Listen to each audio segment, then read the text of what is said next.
Oh, hi everyone, how are you doing? I thought I would do a very quick guide. These are the classes that you can play in Season of Discovery. Let's go through the classes. Druid, extremely versatile. You also have Feral Form, which is really doing a lot of damage right now. Hunters are also doing huge amounts of damage. They've got great utility, obviously. Really fun class to play, and they're the best in PvP. Mages now have the ability to heal or focus more on damage. Paladins can now taunt, so they're more viable as tanks. Priests, pretty much the same, but they do a bit more damage. Rogues are really good, and they can also tank. Same is true with Shamans, who can also tank, and they can just do so much friggin' threat. I also believe Warlocks can tank as well, in their Shadow form, which is pretty cool. And lastly, we have Warriors, and I love Warriors because they're awesome. Here's a little graph of who can do what. It's kind of similar to what you would expect, with a few exceptions. I already mentioned mages can heal now. Basically play the class that you feel gives you the most enjoyment. Druid's absolutely indispensable in the raids. Everybody wants one. Hunter, great DPS, great PvP. Mage, heal, and there's a buff to Archon. I don't even know what that is, but okay. Paladins have their taunt. Retribution's more powerful. Priests have some really cool buffs. I think they can now affect multiple targets as well. Rogues also have a ranged stun and a kind of teleport ability, which is interesting. Really good threat with Shamans, better mana regeneration, viable tanks. Warlocks, pretty awesome, have a demon form, and they're kind of hard to kill actually. And Warriors, they can level a little bit faster because they have a self-heal. They also have a sort of gladiator stance rune, which basically enables you to charge in combat. Hunters are the best in PvP. Here are the rankings for all the classes. I won't go through all of them. I actually think my boy Warriors here are getting a bit of a raw deal, considering they can now charge in combat. And if you're in a good group, Warriors can do some serious damage and finish people off. They've got their slows and whatnot. So I think putting Warriors at the bottom here is a bit unfair. That's pretty much the end of this guide, so I thought we could look at the damage in PvE.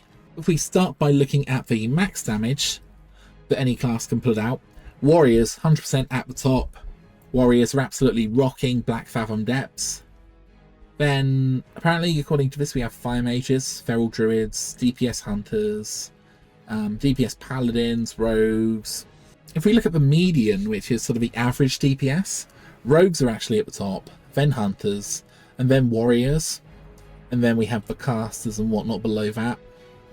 So that's sort of the average DPS.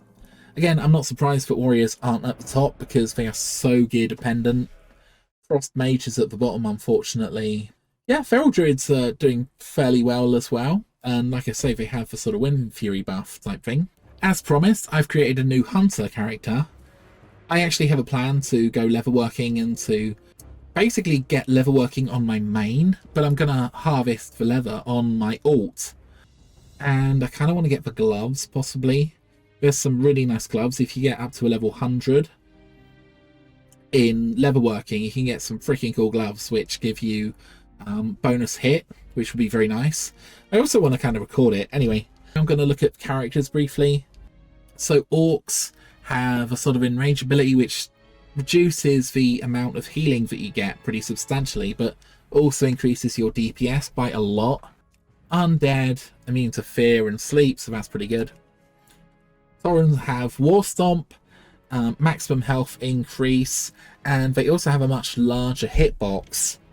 And the hitbox is really, really important because it means that warriors can hit enemies further away. They have a longer range. I always rated Taurens as being the best warriors in Classic, even though I've gone for an Orc this time personally.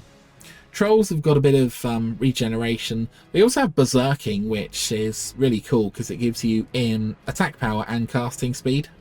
Humans basically have improved sword and mace, which means you're more likely to hit with these weapons. Dwarfs, they're more resilient. They've got stone form. Night elves. They can fade into the shadows.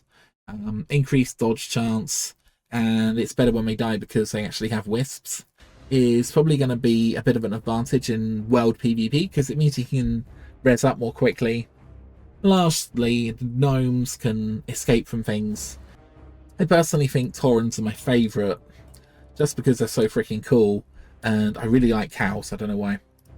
Orcs are pretty nice. Love my night elves, especially female night elves. My first character was a female night elf, so there's a lot of memories, and the starting zone is just beautiful, and the music's amazing. I also quite like humans, I have to say. Look, it always reminds me of Osmongold, I don't know why, but... So, whilst everybody else is sort of running away, your undead character can kind of become immune to that stuff and get back into combat more quickly. So, I would actually say, just to finish the video off, Shaman are probably the best at tanking at the moment, because they have insane threat generation. Warriors are the best at doing damage if you get really, really good weapons. And I'd probably say priests are the best at healing, but I think druids also have healing buffs as well. So just go for whatever you want, I think.